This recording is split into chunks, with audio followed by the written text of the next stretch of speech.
Thanks for tapping into this week's Untapped Keg podcast about sobriety and mental health, where we look at different perspectives in a sobriety and mental health so you can take something and implement it in your own life. This week, we have a very special episode because it was actually from me guesting on Myer's podcast, who was on Untapped Keg about a month ago or so. We can link that episode in here. And I was on his podcast, Here for the Dads, where we talked about being a dad, being not drinking, how we can look at different perspectives into parenthood. But it's a lot of information that you can actually take and use for yourself. And I think that it's going to be really great to use and maybe take some ideas to not even just use if you're a parent, but to use with yourself and how you talk to yourself.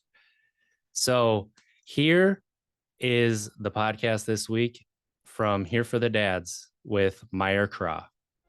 What's going down, people? It's your boy, Myer Craw, back again with Here for the Dads podcast, episode 8. And I'm sure you're wondering who this little guy is. This is Sonic. This is my oldest son's best friend.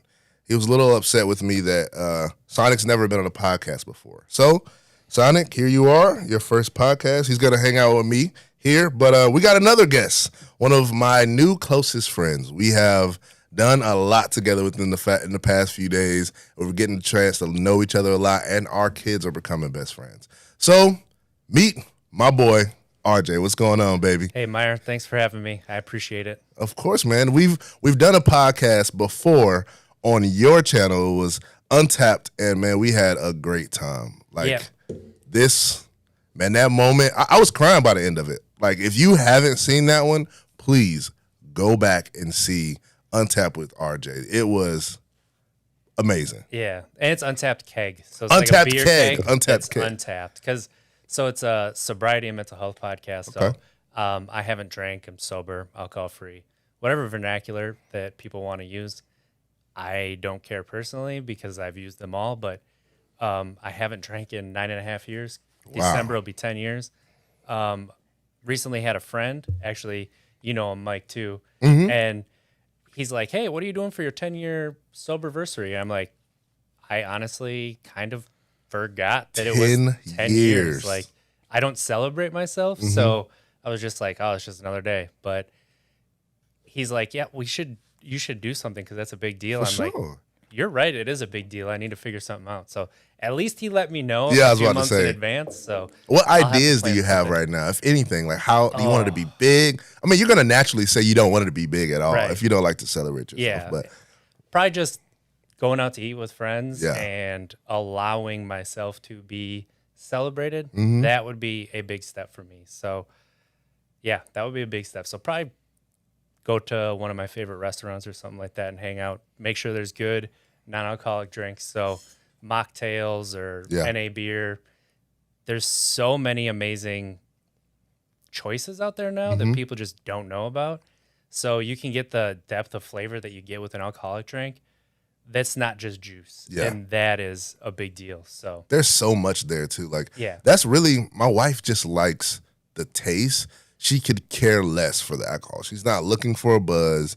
She's not looking for anything like that. So just hearing you say that is like extremely comforting. Like, she just went and got the, what was it, Simply Lemonade just came out with some mixers that's non-alcoholic. So like, they got the peach sour and like all this different stuff. No alcohol in it. Tastes great. Yeah. So I think there should be a lot more of that. They're starting to open some bars like that too. Yeah, there's also like spiritless liquors. So there's non-alcoholic whiskey, non-alcoholic gin, tequila, and rum. And the whiskey and the gin are both really, really good. The rum, jury's still out. I need to try some different brands to see if there's a better one. And then as far as the tequila goes, I wasn't a tequila person anyway. So me neither. It's okay, but like the whiskey and the gin are so delicious. It's amazing what a good bartender can do with that. That's amazing to hear. Now, it's going to probably be a little hard because Sony is our Haitian rum connoisseur. So when you might need to go talk to him a little bit, dog. Nah, you down with them. I remember you bought me something the other day, and I was like, man, this is probably some of the best stuff I've ever had. Listen, I'm an island boy. Island boy. It was good though. It was definitely good. Yeah. And it's like you didn't have to have too much just to get a good flavor too. So And I like that. Like I just drink it for the flavor, but it's like maybe it's the old head in me, but I'm not trying to get like. yeah, no, I'm way past that. I had to shake myself out of that as soon as I had kids. Like Yeah. Even when my wife was pregnant, I was like, I can't go too crazy because at any point in time she might need me. Like there's just too much going on. I'm not the carefree, just wild person. Let somebody take me home and like all that stuff anymore. So like naturally, like if maybe I might have something right before I go to bed, like a glass of wine and just put me to sleep or whatever. But honestly, like I've gotten to the point now where I'll be just fine without it. Like I love the taste and I can do some good stuff. So every once in a while I'll have one, but I had one beer last night and it's my first beer since like May or maybe even April. I don't know. It's been a little while. Do bourbon here or there or whatever. So it's good. But I want to go back to you talking about like celebrating yourself. I had a little realization a little bit the other day. I was just kind of reflecting on like being a father in the household and all the different things. And I enjoy when I'm being like validated. And sometimes it helps me get a little bit more motivation than what I'm doing once I'm like validated. But I don't naturally seek for validation and I won't ask for it. And I don't like to be celebrated. I don't like to take pictures. Is that where you kind of are? And how do we switch out of that as fathers? Like, that's one of those a little bit. So the podcast and then me making my content has allowed me to be better and more okay with taking pictures of myself, right? And putting myself out there. But I still don't like to be the center of things, even though I end up being that, even though I end up in spaces and people just seem to resonate with my story, that I end up at the center. And that's still something that I'm kind of working through. mm-hmm. I think a lot of it has to do with us being told not to be arrogant. Don't be cocky. Don't be attention seeking, right? Don't be a glory hound. Fall in line. You really are. It's about your what you provide, and if you provide enough, then people will follow you, right? Mm-hmm. And that's not true, and that's not the case. That's really a recipe to go through life not knowing who you are, not understanding your emotions, and then not asking for your needs, right? Yes. So validation is not in and of itself something to be ashamed of or honestly to not seek, because even no matter how much I fall into understanding my worth, and I don't have to have the validation from the outside in order to understand that what I'm doing is the right thing. Mm-hmm. That doesn't mean it doesn't feel good and it doesn't help me to continue on my path. And that goes for any men, any people out there. Yeah. That when they get that validation, that just lets you know you're doing right by a person you care about. You're doing right by yourself and what you're doing. And people see that. And when you're seen, it allows you to continue on the path that you're on. Mm-hmm. And it allows you to understand that you are valued, and it reaffirms that. Whereas if you're always trying to let yourself know that you're valued, you're kind of stuck in this feeling of, I know my worth, and I know that it's worth more than this. Yeah. But that doesn't make it easy to continue to move through that. So in order to get through hard moments, that validation is absolutely necessary and key. Absolutely. And sometimes it starts with giving the validation to somebody else, and then they'll give it back to us. Mm-hmm. But what do we do when we get that validation? Yes. Because that's sometimes we'll like kind of brush it off. You get like, I don't know, bashful, if you want to call it that. Absolutely. Or it's been really hard to even like accept compliments sometimes. Yes. Like naturally you just want to give it back to somebody in just like this normal, generous way or whatever, almost like it's a trade-off. But Yep. sometimes you just got to be good at just taking compliments and being okay with it and just Yeah. saying thank you Absolutely. and moving on. And compliments don't necessarily come naturally to. They don't come naturally to me, and they To don't give come them naturally or to to take them? both, right? I don't always give compliments, especially like if I see a shirt that someone's wearing that looks nice, or like Sony's shorts. I love your shorts. I didn't say anything because it doesn't come naturally. Yeah, right? yeah, I got you. So that means that the compliments that I get, depending on what they're about, I may not accept. And what I used to do, every single compliment, because I didn't believe it internally at all. I didn't think there was anything worth inside of like at all about me to compliment.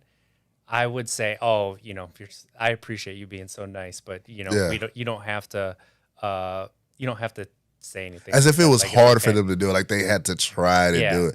It was Yeah. just, you just put this wall up. Are you better at it now? Or I guess maybe you recognize that you're doing that more now, right? I am better at accepting it now. I'm better at giving compliments in most situations, but the biggest thing that I am, like you said, is I'm aware that that is something for me to work on, and I'm still working on it.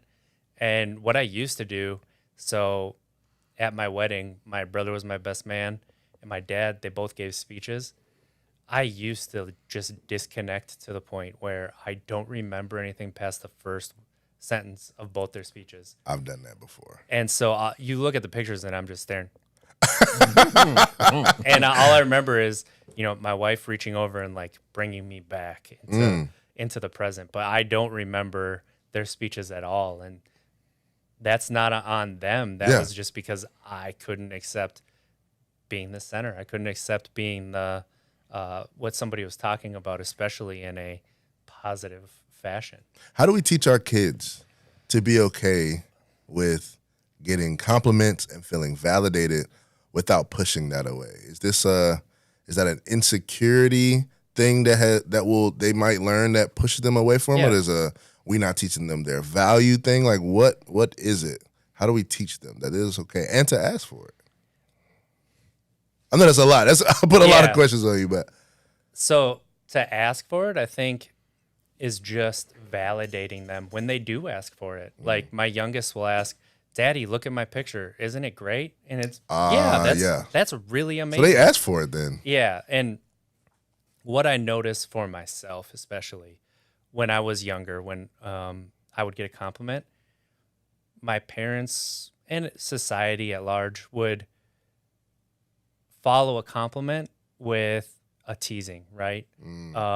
Specifically, I remember one time, senior year in high school, my friend's parents stopped me at an 8th grade basketball game. It was my brother's game that I was there. And they said, "Hey, RJ, we just want to let you know that we go to every single high school varsity basketball game to watch you play because you play with such passion. And some of what you do is so unexpected because you're just giving it your all out there. And we wanted to let you know that we really appreciate what you're doing." And nobody had ever stopped me and just given me a genuine compliment like that I can remember.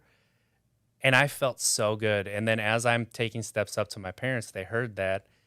They were so worried about me getting a big head and being cocky and arrogant that they then teased me to the point where I was like, "Oh, I can't accept that because that would make me cocky or arrogant." And it was, "Oh, look at him with the big head now. He can barely walk up the stairs because his head is making him fall over." Like, and you remember both of those stories though, you know? Yeah, both of those things. And that made me, oh, I'm not actually worthy of this. They were just being nice. They were just being kind. And remembering a lot of the compliments I got as a kid, I wasn't allowed to just sit with the compliment. Like I said, it was followed with a tease. It was followed with almost like a take back. Right? Yeah. And so I think with our kids, it's give them the space to understand that they really are good at what they're doing. Yeah. They really do provide value. And when my youngest asked me, or even my oldest, to look at something and they ask me if it's good, that's kind of a flag or a sign that I need to be giving him more compliments straight out because he's questioning something. And so understanding like my own emotions and like I'm really just now going through this. Like at 33, if you'd asked me about my emotions, it was angry, really pissed off, right? Yeah. And then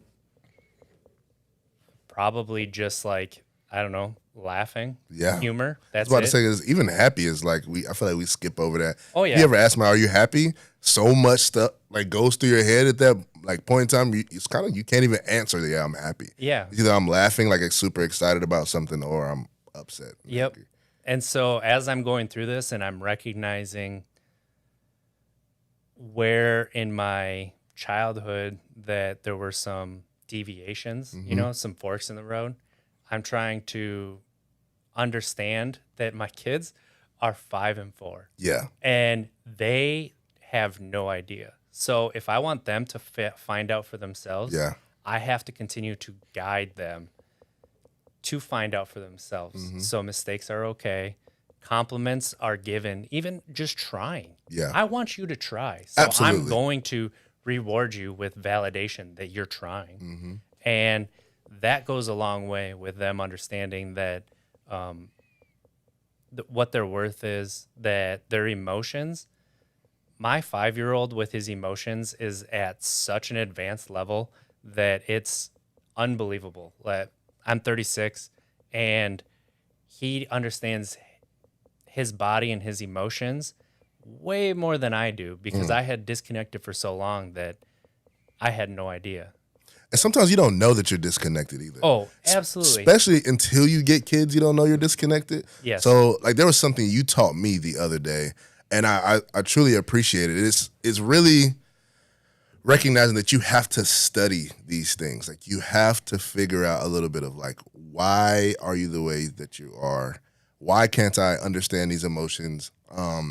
What are these emotions that I'm feeling? Like, how am I going to also then teach them? And one of the things that happened where I think we were at Sonic, and I don't know, maybe Avery got hurt and hit himself on the head or something. He's pretty much does that every single day. But the conversation we had after was the first thing that you ask them when they're just hysterically crying is, are you afraid or are you hurt? Yeah. And that blew me away because a lot of the times they will just be literally screaming because they can't navigate what that feeling is, and they will mix those two up. Absolutely. And I love that you gave me that. Like, I'm going to use that all the time now. Yep. And I mean, if I think about myself and times where I've fallen or let's say I'm playing outfield in softball and I collide with the fence or somebody else.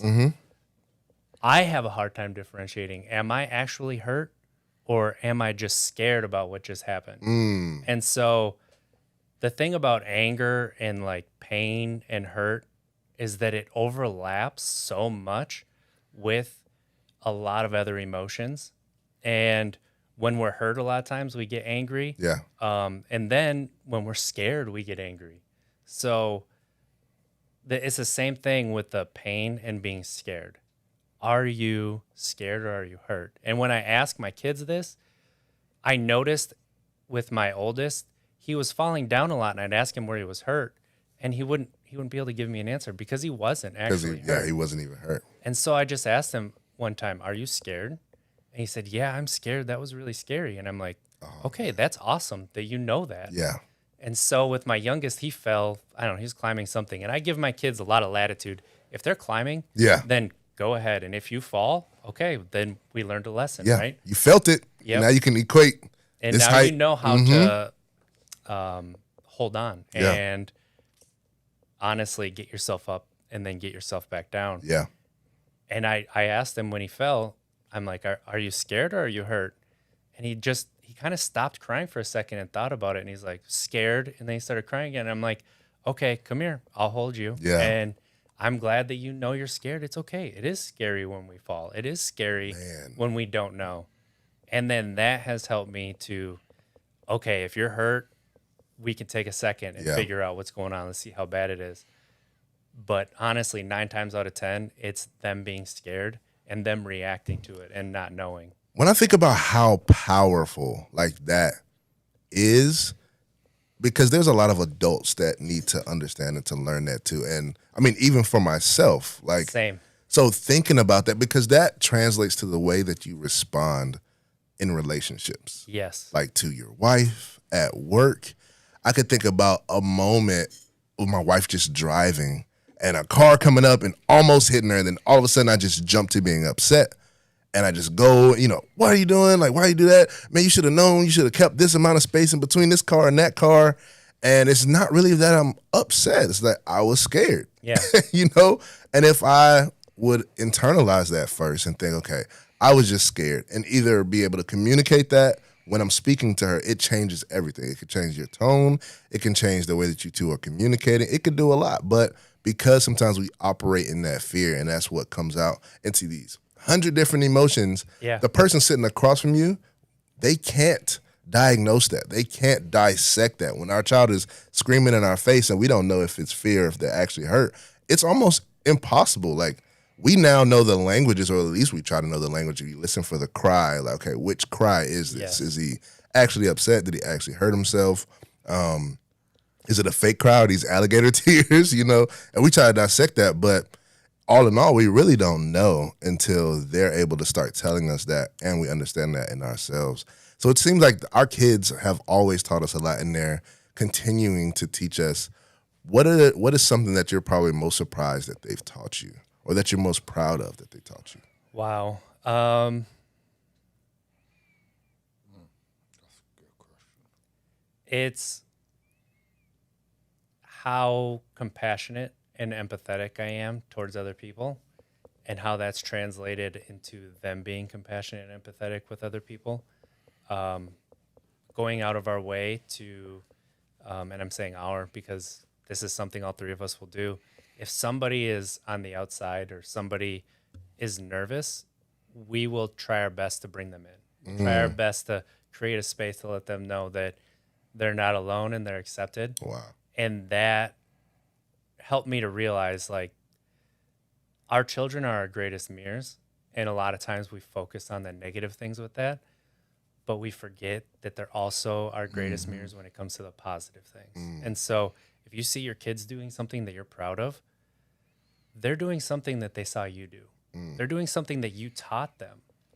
And when you take a second and you realize that that's me and that's something that they saw that I never taught them, or it might just be a trait that was passed on to them from me, right? That they've never seen me actually do that, and they just do it instinctually. That's something to be proud of, and give yourself props, like we were talking about earlier. Allow you to celebrate yourself through your kids. It doesn't always have to be our mirror, and they give us something that we have to work on, or our negative traits. Yeah. It's also the positive. And so when we're proud of our kids, it's okay to take some time to be proud of yourself too, because they are acting and behaving in ways that they learned from us, whether we taught them that on purpose or they just picked it up from watching us. Yeah, they can pick up Oh, anything. Like, yeah. when they say sponges, you hear so much before having kids. Kids are sponges. They grow up so fast. Right. Like, you hear all this stuff. It doesn't click until it happens. We were just talking before this about how emotional it is to even give away your kids' clothes. The other day, we were starting to get prepared for back to school, because we'll be going to school in the next week or two. I'm going through all the clothes, and I start pulling out all the things that are too small for Azai. And I pull out this white collared shirt. And my wife's, we got to put that in the box. It's too big for Avery, but too small for Azai. I was like, no, babe, I think Avery can wear this. She was like, no, he can't. Avery, come on in here, put the shirt on him. And we just look at him. And, bro, like, I'm getting emotional thinking about it right now. These babies are growing. And So it's fast. If you do not stop and take the time will be gone. Like, Azai was just wearing that shirt like last year or the year before that. And I'm looking at him, and he has no clue. They got the smile on. They're ready to go rip and run, do something else. And you're like, man, like, I need to get myself straight. I need to make sure I'm enjoying these moments because there's going to be a point in time when I'll be done having kids, and that'll be it. They're going to go and they're going to have their own kids. Yeah. You know what I mean? So, I mean, you shared your own moments too about like, well, I'll let you share. Like, Yeah, I mean, really, it's one time when they ask me to pick them up is going to be the last time that they ask me to pick them up. mm-hmm. One time that they ask to sit on my lap is going to be the last time they ask to sit on my lap. And so just understanding that has given me the ability to stay present with them. And if I am sore or if I am not in a place where I can pick them up, I make sure I tell them, I want to pick you up, but I just can't right now. Can you wait a few minutes? Or I'll pick you up for a little bit, but daddy's back really hurts. And then it's usually met by, Daddy, you need to go back to working out so that you can pick me up. Yeah. They will tell you in a quick second. Yeah. It's funny y'all bringing this up. This morning, I tried to help Valerie get dressed, and she was like, no, Daddy, I got it. See? Daddy, why you look sad? I'm not sad. But really, I was. Because just the other day, I helped her put her shoes on, all that stuff. Then she's like, Daddy, I got it. So everything y'all saying is 150% accurate. That's exactly why I knock both my twins down whenever they try to walk. As soon as they try to take that one little step, I'm just like, get on the ground. Like, stop doing that. Yeah, man. You got plenty of time ahead of you. I think all three of us are extremely passionate about being fathers. And that's something that I enjoy doing, something I enjoy talking about. And it's actually quite hard for me to be able to understand the men that are in the position but don't take either the position seriously or don't want to be, right? Like they are fathers and they just choose not to be. And I try to understand from a perspective like maybe they just don't feel ready, maybe they're afraid, maybe they're trying to stand still in whatever time they're in. But have you ever found yourself in a position trying to understand maybe some of those younger guys who just like, I just no, I'm not ready. You have it. You want to do it. On. Yeah. Sorry. No. That's Not keeping it sorry. a buck. Not sorry at all. I want to hear what you guys' feelings is. Just because I remember just sitting down 2 days ago watching a video, and it could be a touchy subject, but like sitting down watching a video and hearing a guy talk about that, and I was like, bro, like you literally have a child out here who didn't ask to be here. Do you remember more of what he was saying? It just sounded. I just remember. I probably went into the red, to be honest, a little bit. It just sounded very selfish to me. Okay. I think there were parts of it that I understood because, of course, them two laid down together. It should be all a communication that they have, and that maybe it should have been talked about before. But just being honest, when we're young, we get out there, you get in the heat, you do it, and then whatever happens after that, it's like tossed up as a consequence, right? Yeah. The young lady wanted to keep the child, and another young lady wanted to keep the child. So now I think he had 3 kids by 3 different women, and all opted out of being in their lives because he told them, he said that he didn't want to have kids in the first place. So I don't know, just want to hear your thoughts I on mean, that. they There's have 2 a surgery things. for that if you don't want to have kids in the Right, first place. that right? part. There's 2 things I think we could talk about. The first part of like our thought process on men that just don't want nothing to do with their kids. And then the second part, because I do know a few people like this that they just keep popping out kids with different women. And I'm like, Yeah. that's a whole nother topic too. Talk to me, Roger. What do you think? Because you said that there's a surgery for that. Yeah. And there could be a lot of different reasons for it.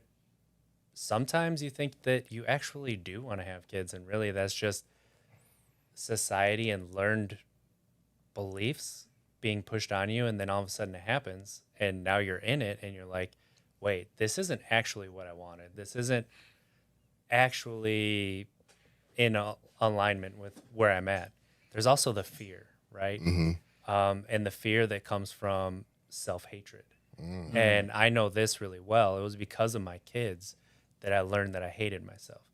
And that when I understood that I hated myself, I could see that a lot of my actions and a lot of my relationships, a lot of my, honestly, the decisions that have led me to where I was in my life was from a place of me hating myself. I don't feel good enough. I'm going to hurt these kids, not on purpose, but because I'm me.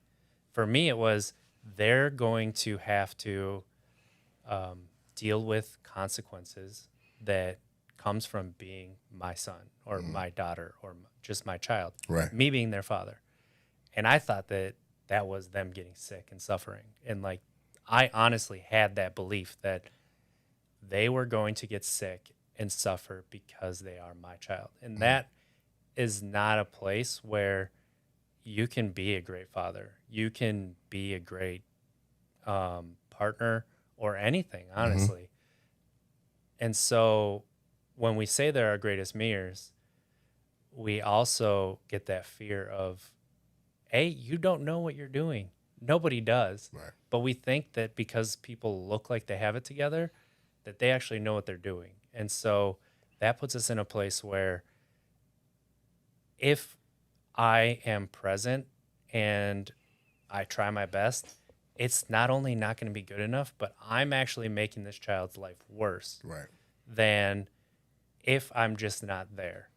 And that is a real mindset that a lot of people and a lot of men have. So if you're better off without me, I'm just going to go and try to do something else, right? And forget about it. Yeah. And what's one way that we escape? Having sex. So if we have this innate, like this self-hatred, you might put another consequence on yourself because you deserve to have this weight on you. Yep.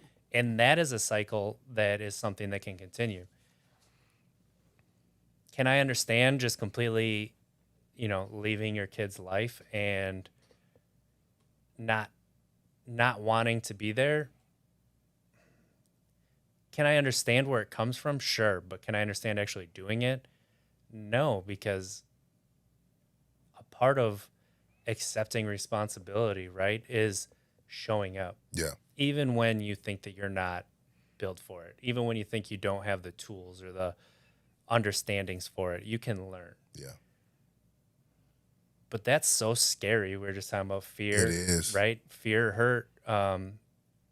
And fear is something that chases people away from so many situations that are great for them, but they can't be there because the pain and the fear is so great that they can't do anything else. And they just, it's that fight or flight response. And for a lot of people, it's flight. Yeah. And it's hard. It is hard, especially when it comes to emotions, especially when it comes to your mind and mental, challenges and struggles that are there. It's hard to fight. It's so much easier to run. It's so much easier. And it's so much easier to freeze, right? To not do anything and just hope that it goes away. Yeah. And eventually people will stop coming. People will stop giving you praise and help and support. And so it's that self-fulfilling prophecy of you keep running and you keep not fighting for these things, and they just keep adding up and adding up and adding up. And so I understand that fear, and I understand that is part of hurt people, Yeah. and that hurt and that pain and the generational, so much of the generational pain and trauma and everything else that gets passed on. But like you said, these kids didn't ask to be here. No. And so do what you can to make sure that you're not putting pain and hurt and anguish on somebody else who didn't ask for anything and are just here. So I want to add something, and maybe you guys could give me an answer for this. Because one thing I don't want people listening to this is we're just talking about fathers that's running away, right? Mm-hmm. Because this podcast is truly a prescription for some people. Mm-hmm. So I'm gonna throw out some reasons why, uh, quote unquote, dad is run away from his responsibilities. Mm-hmm. How can we, as a here for the dads community, allow them to know that they have resources and backing to help them? All right. So my first one, um, his reason is because of financial reasons. Which one of y'all want to combat that? I'll take a little part of that. So I think naturally we talk about trying to prepare for kids all the time. Like, how do I prepare financially? How do I prepare my mind? And it's kind of a sucker answer, but we give it a lot is like, you'll never fully be prepared. And that's mostly the reason why we give that is because you don't know how strong you are until you put yourself in the position. Like, you don't know how motivated you'll be to do something for someone you love until you put yourself in that position. And a lot of times what comes in handy is the resources. Yeah. There's so many different resources out there that you didn't have to search for before because you weren't in the position. So when you are in a place where you're like, my child needs diapers, like I gotta get diapers. Now you're in a position where you are motivated to go find the answer. Is it gonna be like some giveaways? Is it gonna be me reaching out to a friend who possibly might be giving them away or don't need them anymore? Is it going to be me getting an extra job, like doing Uber or something like that? Is it going to be some program or some aid that I can look up on the internet could possibly help me out? Financially, there's so many different ways for needs. There's so many, I believe, different ways that you could just get some type of advice on how to make your money grow investment-wise or saving. Because a lot of times, just being honest, we don't even spend our money right before we have kids. Like, we don't budget right. We don't save right. We're not living at our means instead of above our means. So having a child or thinking about having a child, I don't think you should just say like, oh, I'm not financially prepared. I'm not financially ready. Now, I'm not saying go be dumb. Just do whatever. I'm not saying don't try to prepare financially for them. But I can say there's plenty of people who didn't necessarily go into that and just say like, oh, I'm not financially prepared. I can't take care of the child. Take care of the child by yourself. Well, guess what? If you tell them to take care of the child by themselves, they're at an even greater odds of being able to be financially prepared. And that's just what makes sense for me. What do you think about that? Yeah. And I agree with everything you just said. And a lot of it too is we don't know where the good jobs necessarily are. So, as a blue collar worker, union member, and the trades, every single trade is hiring because there is a lack. Mm-hmm. So if you go to trade school, after a year, you're walking into a 6-figure income. Easily. And I was a high voltage line technician, and there's such a shortage when it comes to people who will go out and work on high voltage utility lines, like, on the towers, on top of poles, power goes out, you go out and restore it. That's what I'm talking about. But also interior electricians, plumbers, all of this. So if you want to go to school for a year, or you can get hired and they will teach you as well. And pay for it, yeah. And they pay for it, yes. And that sets you up in a way that you didn't even know was possible. That's a great tool as well. It doesn't have to be 4-year degree, and that's the only way that you can make money. Yeah. That's the way society has set it up. That's the way that we think that we have to go, and that puts us at a disadvantage too. And so the financial piece is true. That, and you don't know how much a kid costs. Yeah. Even if you think you don't know until they're here. But that's part of accepting the responsibility and taking accountability and showing up and just continuing to show up and try. And it feels, in the moment, it feels insurmountable. It feels so daunting. But when you realize that you can't eat an elephant in one bite, the only way to eat an elephant is one bite at a time. Yeah. And you start to go step, it does fall into place quicker than what you realized. What's another reason you got? So, and then after this, we could go to the next topic. You said we can go to the next topic. Okay, No, yeah. no, after this one. Okay, yeah, I got you. Because I do have a topic that I want to talk to you about. So, another thing we may hear is I didn't see that partner, someone that I want to keep in my life. Because now they're like, there's a child, so that's attaching them to a partner. That's the first thing that comes to their mind. Yeah. What would you combat that thought process with? I'll let you start that one if you want. So you mean they don't want that person in their life, so they're not going to be in the child's life as well? Correct. That sounds like a scared child to me, right? Like that's how that person is responding. I don't want to accept responsibility for my actions. You can still be a part of a child's life and co-parent and show up and accept responsibility and the accountability and be there. But if you're going to react and look for any excuse possible to justify running away, you're going to do that your entire life. And one day you're going to look back with such regret and shame that it's going to stop you from enjoying your life period because you abandoned someone who you could have had an impact in their life, whether it's just watching you, overcome challenges, whether it's just watching you,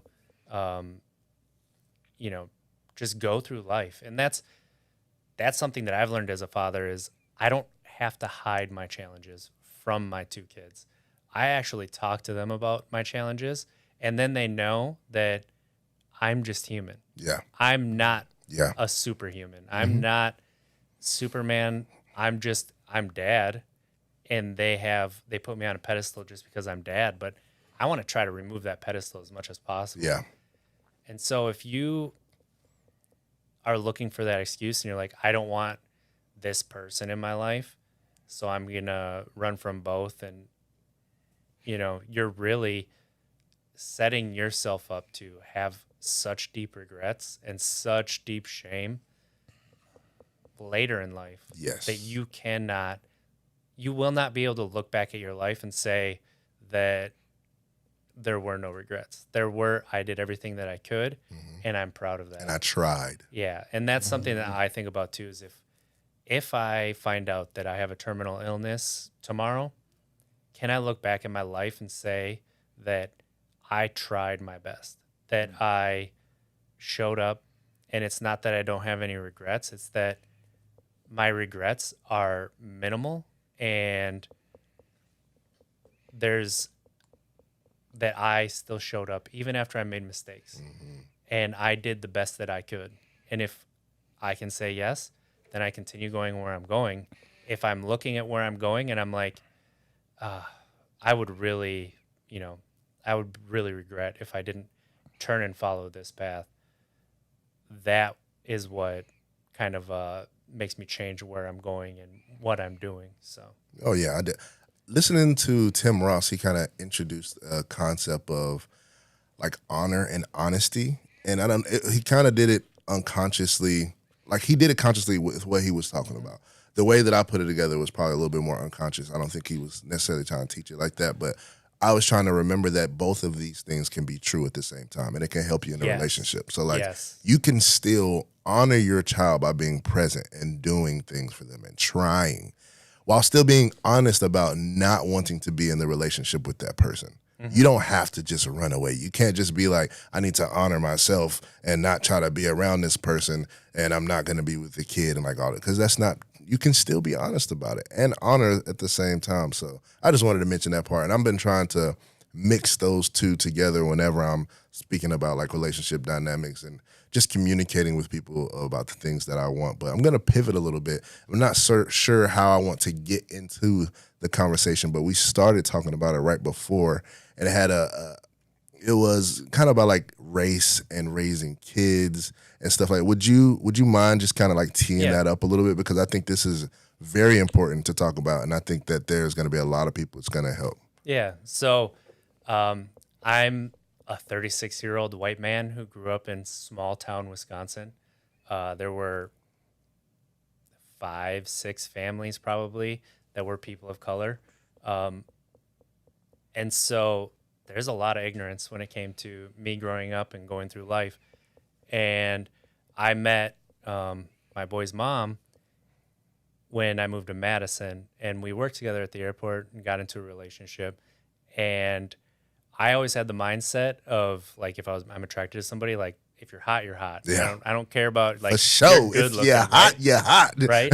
So that led me to an interracial relationship, and I allow people to show me who they are. I'm not just going to judge you, within reason of how you look, but I'm going to, even if I judge you, I'm going to allow you to show me who you are.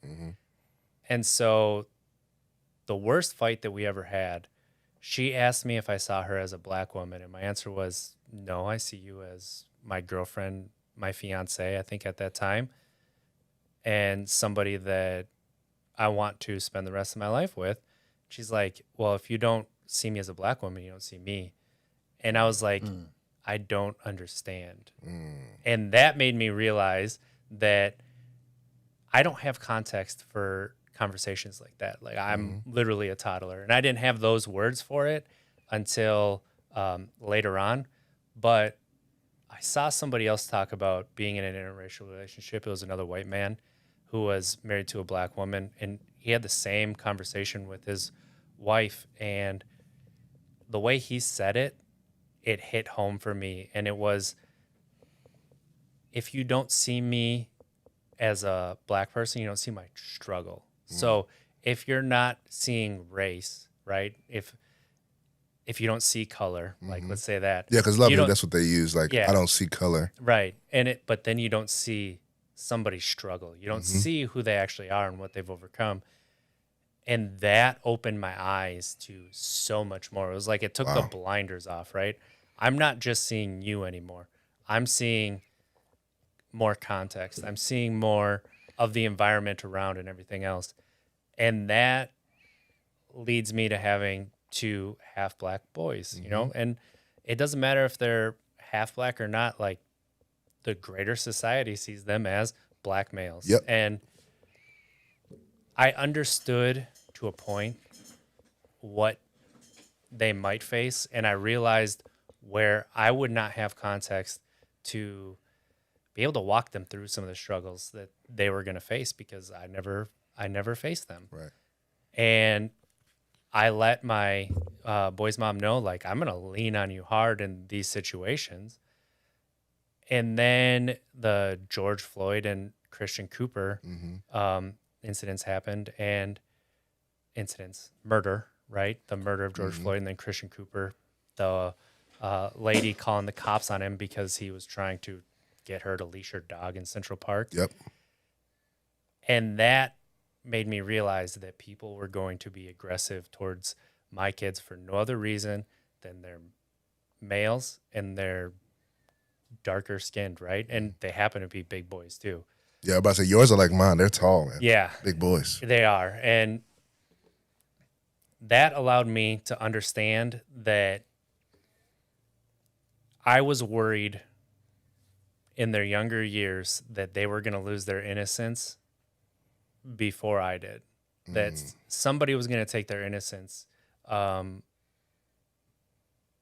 through just being, a bigot and being racist. And after that, I realized they're going to lose their innocence early, and I'm going to have to be the one to take it in order to keep them safe. Wow. And that was a heavy realization. And after that point, I've really been understanding that I have to explain to them why, let's say, in our household, we don't have toy guns, and we, if they are playing with guns, they're not going to point them at people. Like, we can have water squirters, but they're not going to look like guns. Right. And, we can squirt those at people, things like that. But we found a water pistol at a park, and my oldest wanted to play with it, and I had to tell him, no, we're not playing with that. We need to put it down. And he said, why? And I'm like, well, your friend can play with it. And he's like, but why can't I play with it? And I told him, I straight up told him, well, there's some people that if they see you playing with that, they might hurt you. And I don't want that to happen. And so it's daddy being scared why we're not going to play with that at this park. If we get home, we can do something like this, but not at a park. And so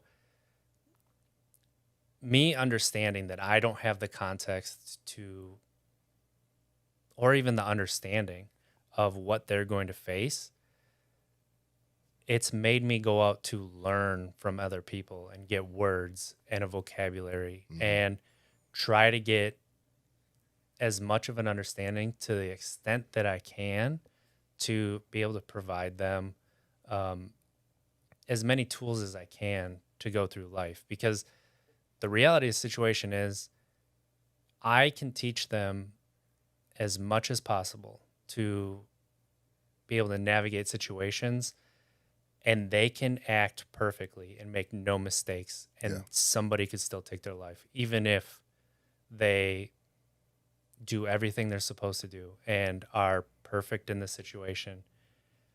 People are going to overreact for no other reason than they're black males. And like I said, they're big right now. They're probably going to be big as they get older. And with that comes just an understanding of our environment and our culture. And I want to do my part in trying to change that. And so I expose them to cultures that are different, right? Yes. We've gone to a mosque for an Islamic brunch and learn. So we got food. They got to color and listen and be around other people. Yeah. And I got to learn about the religion and where a lot of their philosophies come from. And that's big for me because I also want to be able to experience different cultures coming from a small town in Wisconsin. Absolutely. We're not really exposed to much culture there other than beer and alcohol. That's and cheese. And cheese, there we go. Yeah, and that's about it. So having this understanding that I don't have the context and learning, one thing that I don't do is I don't call them boy because I don't want to normalize a white man calling them boy. So I'll say kids, children. I don't even say son because I don't want them to have them be called that, and they just don't realize that is they're being demeaned by somebody else, right? And having these conversations when they're young and not allowing them to do some of the things that I did because I was given greater latitude to make mistakes than they might be given. And so just it's increased my willingness to not just explain things to them, but to take a more active approach into how I'm raising them and why, and explaining why people might be kind of mean towards not just them, but towards us. Yeah, just the way they would even, just towards you guys, period. Like just being together. And it's so hard and it's almost sickening to know that we even have to put our babies in a position to have to take away their innocence and teach them these things early. I mentioned something? Yeah, but it's necessary. And I think this is my biggest fear, and I'm actually trying not to cry right now. Also, not only that, them experience interracial, but one of my biggest fears is that one day my wife has to explain to my kids, like, daddy's gone because somebody decided to take my life due to the color of my skin. Let's go back a week ago. I was doing an event, Northern Virginia, videography, photography, drone stuff, because I had the drone out. And mind you, everything I do with a precaution. My outfit, I have my logo on my shirt, shirt tucked in, all that stuff, right? Cops decided to come up to me and like, hey, you're doing something illegal. What are you looking at? Clearly see cameras on me, all that strapped stuff, up right? with all the Right. photography stuff, everything. And this is at a community event, and I'm the person capturing the content. The first thing that comes to my mind is I need to just conform to whatever they want, right? Knowing I have a license for this, all that stuff. But in my head, I'm like, I'm not even gonna bother to defend myself because that could leave me in a body bag. You don't want to. You don't want to escalate it to a point Correct. where, like, now the kids are all there seeing this. Is wow. And I hate the fact that that's how I have to process. But at the end of the day, I feel like the way I want to fight, I can't fight like that no more because I can't let the possibility that this non-existing situation can cause my daughter, my kids, my son, whatever, my mom, my wife, no longer have me in their life. Yeah. And this is not even a question, but it's just the fact that I know there's so many people out there that has that encounterment where, like, dang, I can't even rightfully defend myself because it could lead into the worst situation possible. And the hard part too is, like, as we want to teach our kids this, we realize that, like, context is everything.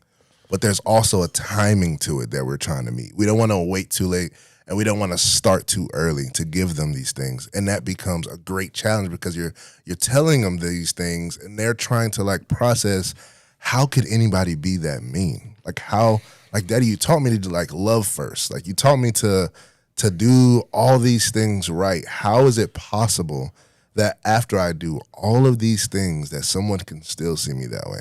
Someone could still treat me that way. Like, somebody could see me with my dad, right, and treat us just for you loving me, just for you being with, for you having me. Like, how is that even possible? But I love the way that you put it, because when you're in that situation, or in or out of the situation where you're in, like, a interracial marriage or multiracial, biracial kids, any of that, like, going to seek for the answers and wanting to study and wanting to understand what the context is and understanding from somebody else's perspective is all that we really need. And you exposing your kids early to different cultures, different people, while also teaching them how you treat people. And then giving them backside to it, like, even when you do everything right, there's some people who didn't get the training that I'm giving you right now. And you have to know what it looks like. And you have to know that it's not you that they hate. It's something either in them or something that they haven't learned yet. And it's not that you got to be okay with it. It's just that you have to understand that it's a thing. Yeah. And man, that's explosive. And I think we could talk probably a full hour probably on just that. And maybe sometime we will. Maybe we will have more of a conversation that maybe we will go back and forth and dig into it and, like, really research, like, what can we do to work together as a community to make sure that our kids are safe and protected and that they are basically making the next step to making the community greater, like, in their whole generation. Right. I can't say social media, I think, there's some harm in it, but I think there's also some good in it too. Absolutely. Like, I've seen, you think about during, I guess, like, it was kind of like the Black Lives Matter movement or whatever, and a lot of the older generation was being outed. It was like different people in different leadership positions. Their kids were recording some of them saying, like, the N-word or, like, doing all these different things. And it was because they're now being exposed to these different cultures and different beliefs and people of different skin tones everywhere around the world. So when you say, oh, don't hang out with these people because they're from this side of the world and all they care about is this, and then you see, like, another child your same age talking like you, sounding like you, not talking or doing the things that they say, you're like, it makes you question it a little bit. It's like, no, Mom, maybe you're wrong. You know what I'm saying? So Yeah. I think that's some good in that. I'll add that to it. And one thing that I've come to learn, I used to want to make that change, at a big level, right? I want to make the change that's sweeping. Mm. But what I have come to understand and really learn is that the best way for me to make lasting change, and honestly quicker change, is make my community better, make what's around me better, Yeah. because then that'll ripple out.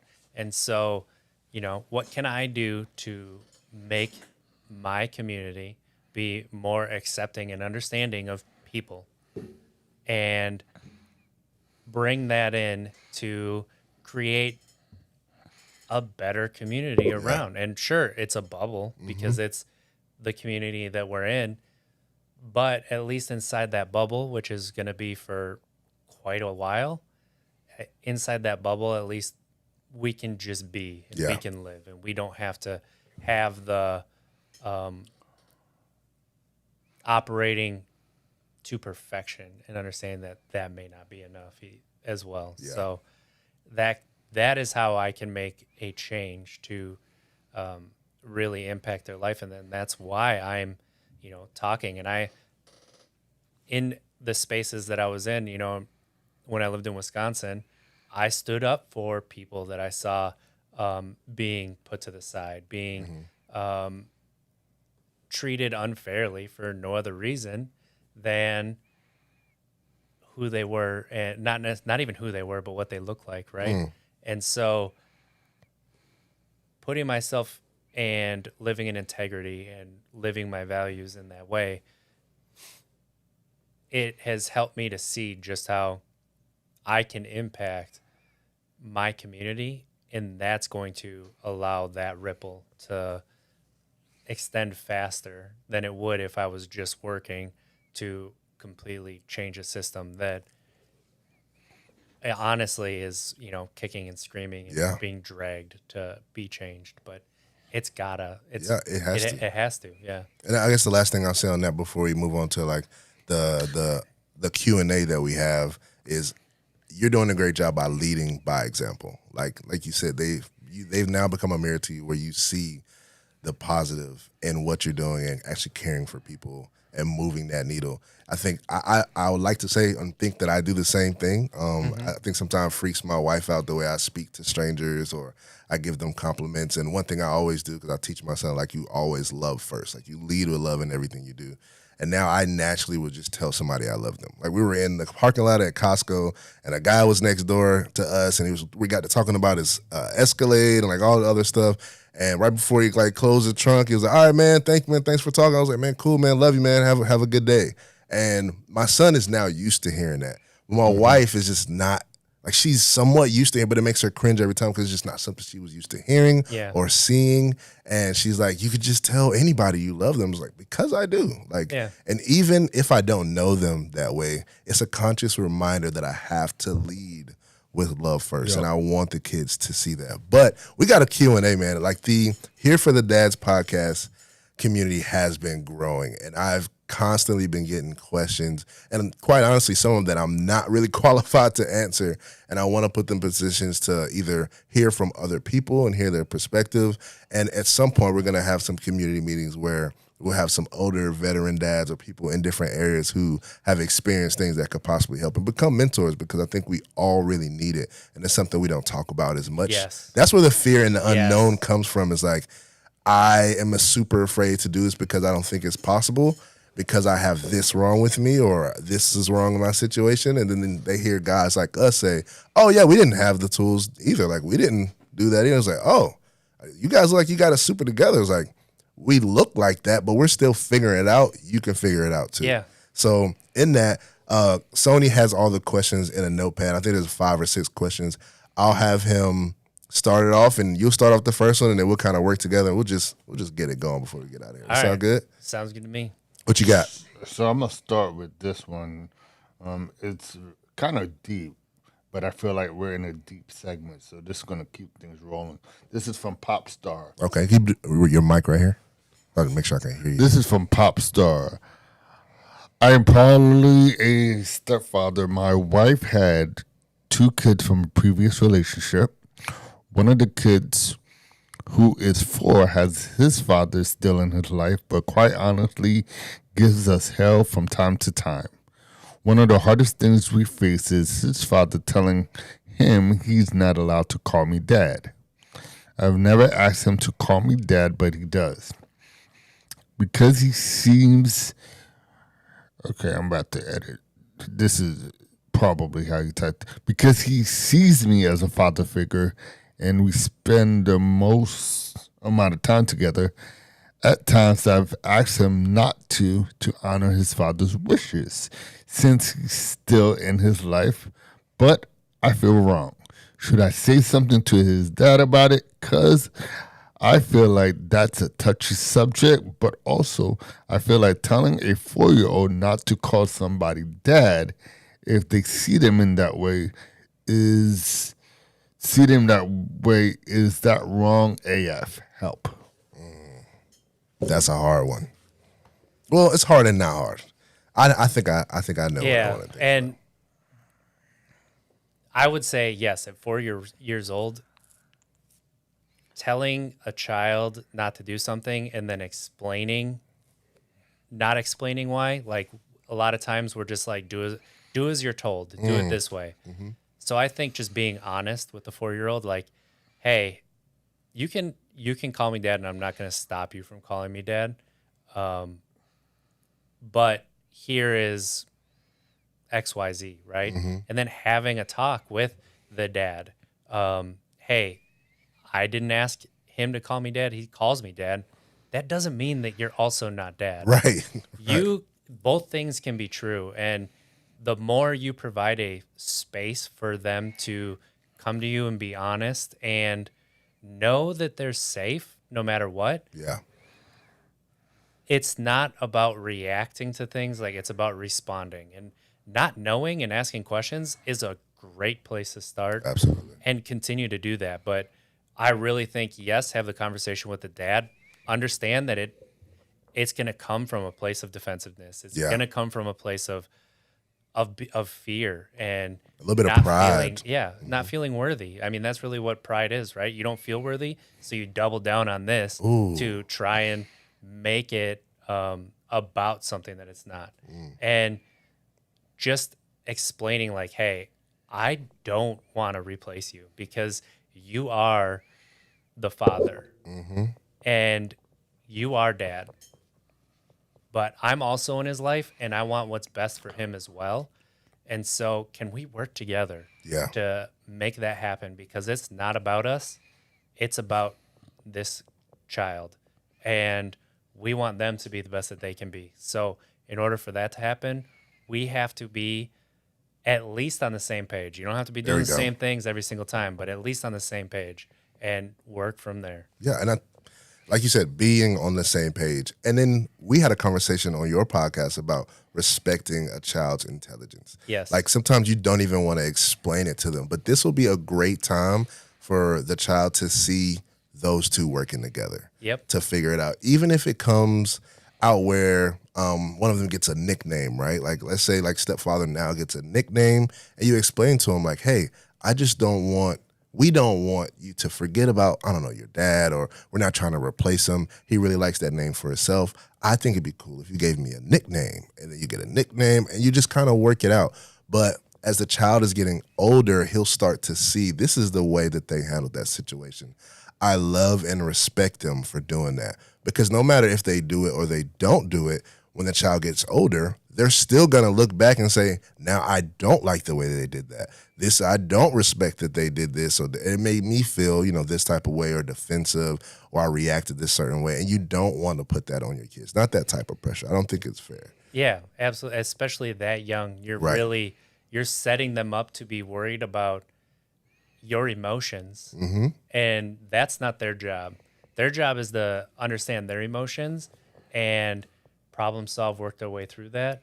And so this is a part of it. And, I'm in a position where there could be another person in my kid's life. And if they call him dad, and I'm still dad no matter what. And all I can do is make the environment that my kids are in safe and understanding so that they can come and be themselves there. I can't control what goes on at other places. Right. And so just understanding that, and you never know. I'm not going to judge because I don't know how I'm going to react Right. if I'm put in that situation. Having that understanding that you can go through the scripts and say, I'm going to act this way. Right, exactly. Until you're put in that situation, and then you learn, oh, actually, I didn't. And instead of guilting yourself, just give yourself the understanding that you didn't do that. And maybe next time you want to change that. But give yourself the understanding that you don't know how you're going to act unless you're in this situation. Yeah, and you got to give yourself some space. You got to give them some space Yes. to do both of those things. And also realize that, like, let me slow it down a little bit. Like, realize that you have to check yourself and that it has to be about them. How do you get your kids to eat real food and veggies? And let's see what they really meant to say here. Okay, let me start this over. I know what they're trying to say. So, how do you get kids to eat real food and veggies? And even if you try to do this often, I feel like all they ever want is snacks. Which one of y'all want to take this? I'll start off with that one because I think I'm definitely having this battle right now. And you're probably having the same thing. Yeah. Because the honest thing is, we're like that too. Like, I think sometimes all we want is snacks. Like, yeah, we get like I want to have a hearty meal here or there or whatever. But if I could just have straight up pizza, if I could just sit down and just have a whole bag of chips or my favorite like type of honey buns or whatever, I'll do it. But I know being an adult and like having, the courses of nutrition, that is not the best for me. Like, it's probably not best for my body, all the sugars and everything. The kids don't know that yet. They don't understand it. And even if you were to teach it to them, it still wouldn't amount to the same thing. They don't really have the same consequences with the beer belly or anything like that we might have. So it really comes with being consistent, for one. And there's plenty of resources and YouTube videos out there to try different meals and figure out what it is that they like without forcing them to eat all their food on their plate, without forcing them to try every single thing. Well, actually, I really like them to try stuff, but you don't want to force them because you don't want them to be either afraid or upset when it comes to eating food. You could always have your desserts. You could always have your snacks here or there. But the real food stuff, start with small portions. You know what I mean? Yeah. Figure out what it is that they like and try different renditions of that. Make it fun. What ways have you used? I think definitely giving them the reward, right? Mm-hmm. Whether it's dessert or they get to play a level of video game. There we or go. like tablet time Mm-hmm. or something like that. And I start with, I need you to try 2 bites. And they need to be big bites. If they're not big bites, they don't count as bites. We got to start over again. Oftentimes when they try it, they're like, actually, this tastes kind of good. And then they'll eat it. Another thing is, if you want to get big and strong, you have to eat your, fruits and vegetables. So now that they're 5 and 4, I have an understanding of which ones they like. Yeah. So I give them an option of 2 that they like, and they have to pick something with every meal. Good. And if they don't eat that, then they get the consequence of, well, you didn't eat your fruits or veggies, we can't have dessert. And telling them that is a consequence of not eating their fruits and veggies, not necessarily a punishment. Mm-hmm. That gets them to at least try to eat both and ketchup. There we go. Cover it with ketchup. They love some ketchup. It works. Ketchup and ranch is in our house for sure. Yeah, and one thing that I noticed with my oldest, he's a texture eater. So eggs, he likes the flavor of eggs. He doesn't like the texture of eggs. So trying to figure out how to change textures and then trying to understand different foods where the texture might be what he's really averse to and not liking, because I can make something as flavorful as I want. But if it's a texture thing, I can't really change that once it's cooked. That's good. Trying to change textures up, that's also something. For us, something that I've learned, especially for my 2-year-old, is timing. Like, timing has become everything for him because as soon as he wakes up, and he normally wakes up before everybody else, he is hungry. Like, he wants something. So we had to make sure that there was something that was accessible to him. He will go all the way downstairs by himself, open up the fridge, and we want it to be, instead of crackers, chips and all the snacky type fast food, whatever it is, right, is now sliced apples. There's grapes there. There's cherries, strawberries. Those are the things that are in his drawer. So now we have made them accessible and we understand the timing. And another thing is for lunch, Azai will always eat a big lunch before he goes rest or go to sleep. We were having the hardest time with Avery trying to get him to eat, like eat a chicken nugget, eat fries, whatever it was. And we realized before his nap time, he just wasn't hungry. Like he'll eat something small or whatever it is. So we'll get something that he likes, a fruit, a vegetable, a carrot stick or something like that, and he'll eat it. When he wakes up, he goes straight to the table, and now he'll eat his lunch. So I think those different things that, what was the name? Who was the username? The username for that one was Godfather123. So yeah, Godfather123. Talk about timing, think about textures, find out the things they like, use treats, and use the word consequence, not punishment. Okay. And I think you can probably figure some stuff out. Yeah. So the next one is from Luke's father. I like that. I have school-age kids, and sports is becoming a thing for them. I never played in high school or college, but I did a few things recreationally as a child. How do I lead them to what sport to play? Do I just let them do what they want? And should I make them try everything while they are still young? RJ, take it away. Yes. And yes, you should let them do what they want, and you should expose them to everything while they're young. There's this sense of if a kid is good at something or they show that they like it, to just push them. That's it. Just push them straight to that. And that's fine to a point. But if that's all you give them, then they don't know if there's something better out there for them, something they'll enjoy more. So get them exposed to it, let them have fun, and you can do the if you join it, you can't quit kind of a thing, but don't make them have to go out for certain sports. And with that, if you enjoy, I've noticed this with my 5 and 4-year-old, if you enjoy playing a sport, let them watch you enjoy playing that sport, because then they will want to play that sport. That is so good. They will want to be there with you. So like them coming to softball, baseball games, playing catch with me. After games, we run the bases.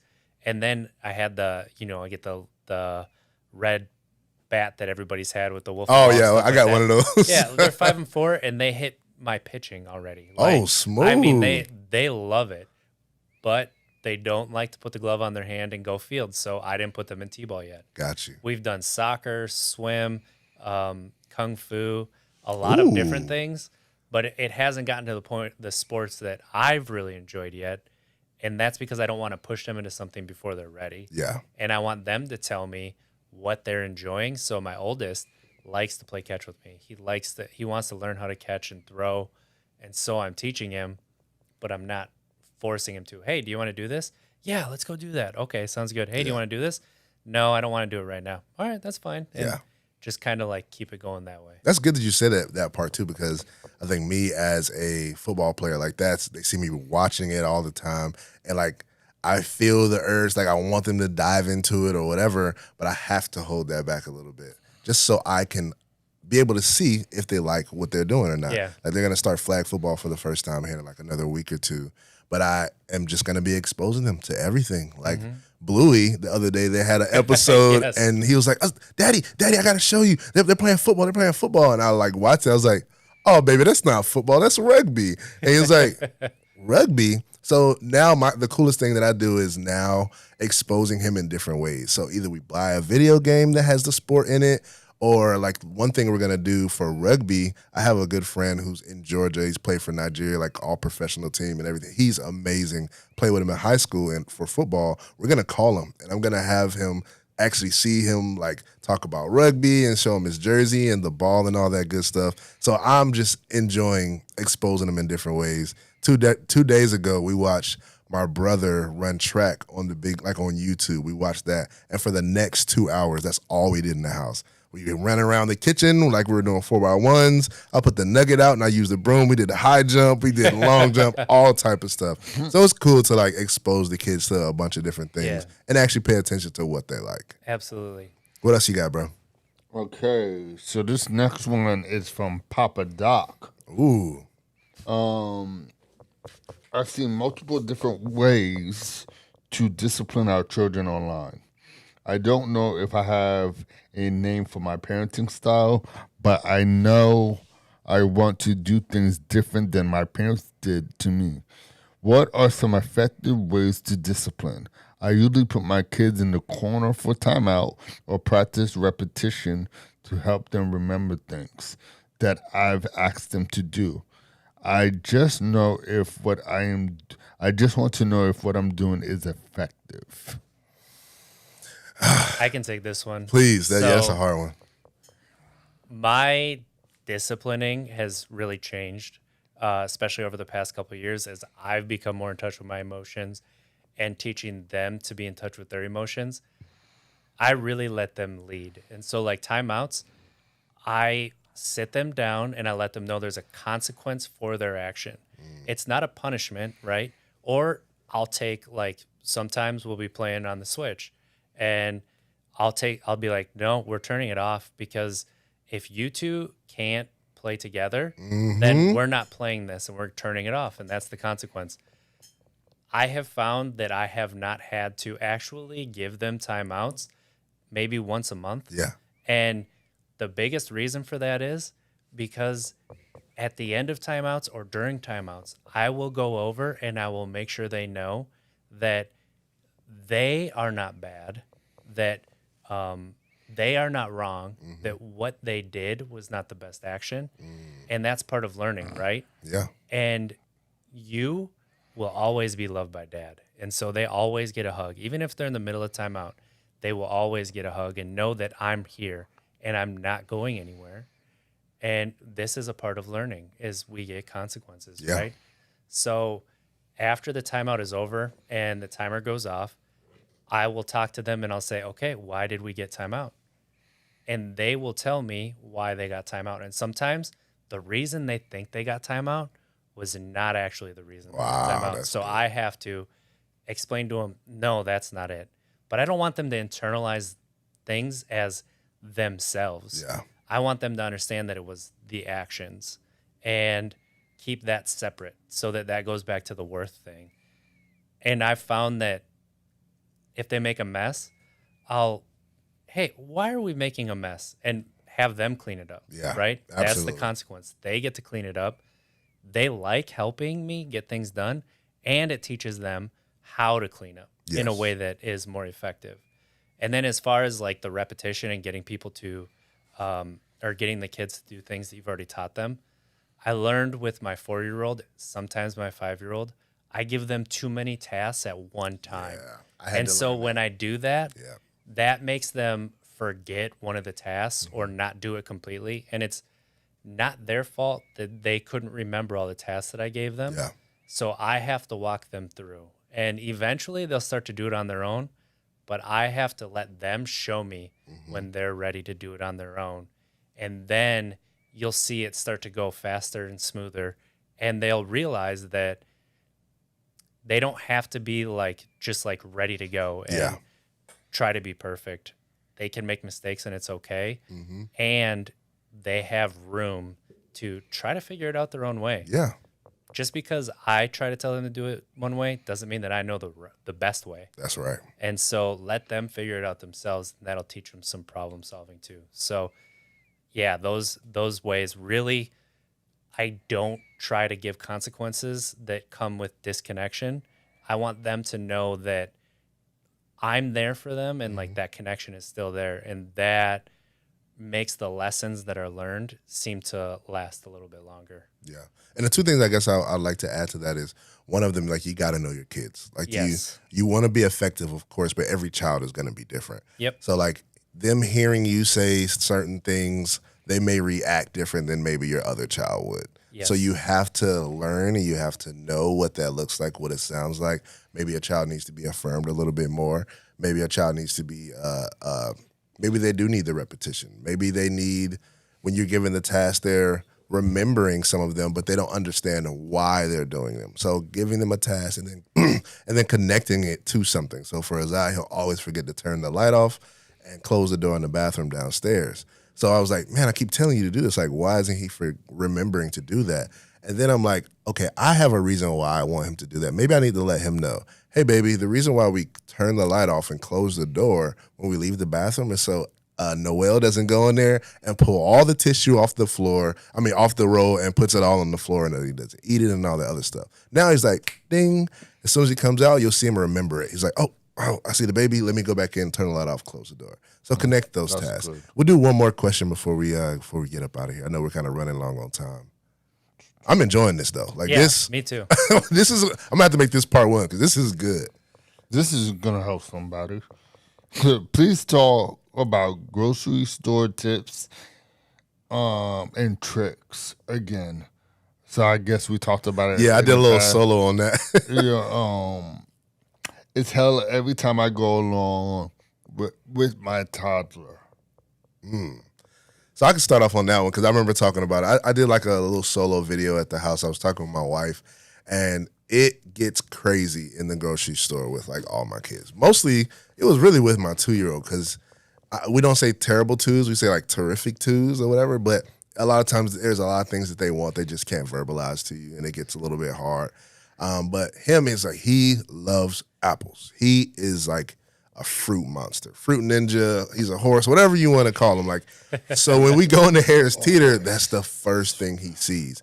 And I had a good friend of mine who actually called me the other day and was having the same conversation about his child just seeing something that they wanted in the store, and it becomes this like, I don't know, explosion where they're screaming like they want it. Apple, apple, apple, no, apple. Ah! So now they're screaming. You're walking around with 3 other kids in the cart. This one's screaming right here. These people are trying to talk to you so you can get the meat that you want out the butcher shop. Everybody's looking at you. It just becomes like this horrible like moment. You're just like, I got to get out of here, but you got to get food for the house, right? So a couple tips that I use for me when you get that is, it depends on the child and like how they're doing. Sometimes they just want to be a part of the experience. Yes. So like you just got to maybe get something off the shelf and you just hand it to them for them to touch. Maybe something that they can't open, right?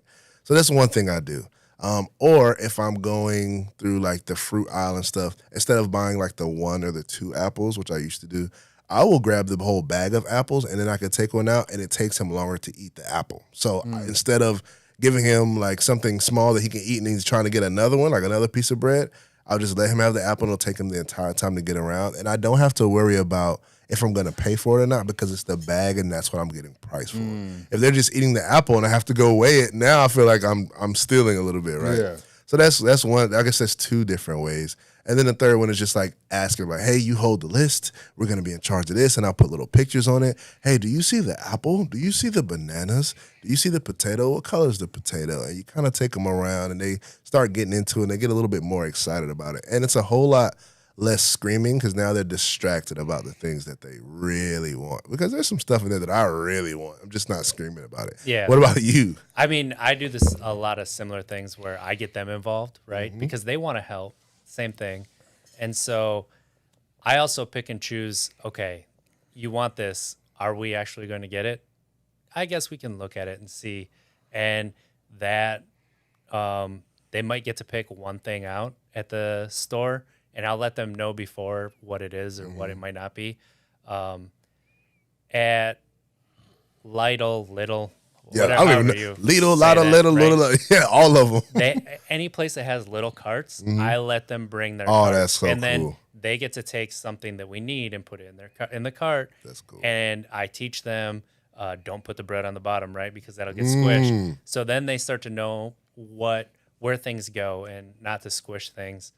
But I really, like when it comes to tantrums and them screaming and crying, I've taken a step back and looked around and have been like, okay, are people looking at me because I don't know how to parent or like I'm hurting no, like if you look at people's faces, it's compassion and empathy on their face because 100% they have been there too, probably, or they've been involved in situations where it's like that. So when I realize that people aren't looking at me because I don't know what I'm doing or because they're annoyed about a screaming, crying kid, it's like I'll just let him scream and cry for the 5 minutes and then walk around doing what I'm doing. And sometimes I'll bring headphones and I'll put my headphones in so that I don't have to listen to it Yeah. if it really gets that bad. Yeah. But generally, they get over it because they see something else. Yeah. And that's really, I think, a way to look at it too. That doesn't make it always easier, especially when they're reaching out and grabbing stuff. And it's just like, you've had a long day, your patience. I'm not a saint. I talk about this stuff. I'm human. I have limits for my patience. I do lose it sometimes. But I try to do my best to, if I do lose it, apologize to my kids. And I really try to give them space to be kids. Yeah. Because they don't know exactly how I want them to act. And the only reason I want them to act like that is because that's what I was taught how I was supposed to act. Exactly. So if I want them to be different, that means that I have to teach them different than how I was taught. And sometimes that gets me to a place where like I'm stressed out because I'm like, well, I couldn't do this as a kid. Like there was no way. Yeah. But that's a me thing. And that doesn't mean that I have to put that onto them. So just giving them leeway to be a kid, that helps too. So Good. I have a completely different method. Ooh, talk to me. Okay. We bring the grocery experience home. Talk to me. Oh, okay. I like that. You know where he's going with that? I'm lost. So, me and my wife were big advocates of Instacart and Walmart delivery. Okay, I got you now. I'm here. So, pretty much everything gets done through Instacart, gets delivered to the house on the front porch. The kids help us put it away. Yeah. That's good. Right? Couple reasons. One, it makes budgeting more effective. Two, it saves time, Yeah. right? And then three, call it what it is. We have 4 kids now, Yeah. right? It's not that we don't want them to experience anything or whatever it may be, but at the end of the day, call it what it is. It can be a headache. Yeah. Absolutely. When Absolutely. when like you got this one screaming, that one doing this, and all this other stuff, and you just trying to make this the most quickest experience ever, right? Now, if it's like, hey, I just gotta grab 1, 2 things, then me and my wife would be like, hey, you're gonna get X, Y, and Z if you listen while we're in the store. Yeah, there we go. Done. Yeah. Right? But boy, that Instacart and that Walmart delivery, Thing be changing the game, don't it it? changed the game completely. Yeah, I like when my wife opts for that one. I enjoy Yeah. it. And sometimes they don't have like what you're used to, so you get a chance to try something different. That is true. I like them yeah. like, oh, this cheese is good, baby. We're gonna have to switch up for this cheese. But man, this has been amazing. I enjoy this entire thing. Like we got on some really good deep topics. And I think this episode is really going to help a lot of people. And for those of you watching out there, please continue to send us these questions. Hit me up in the Instagram and send it over to me. Or you can literally, if you got my number, text me, Facebook, whatever, just shoot me questions, shoot me topics that you want us to talk about. And I promise we're going to get a chance to tackle it. Can't say we're always going to have the answer, but we will talk about it. RJ, what are some ways that they can find you, man? Yeah, if you go on social media and look up Untapped Keg, that's Untapped and Keg, but make it one word. You'll find me. You'll find on all the platforms I'm on. Look up the podcast, Untapped Keg. It's on all listening platforms and on YouTube. And I'm a self-discovery after alcohol coach. So if you would like, just talking about alcohol or looking into self-discovery, go to untappedkeg.com and you can find some more information about that too. And before we sign off here real quick, I want to let people know I'm not perfect. I'm a human. Allow yourself to be a human too. Don't judge everything as negative. And I think that leads to you being a better parent and giving yourself some patience that you wish you would give your kids, and that allows you to give your kids some patience too. So be human. Amen. I love that. Love you, bro. Thank you, Me man. too. I appreciate this. We out.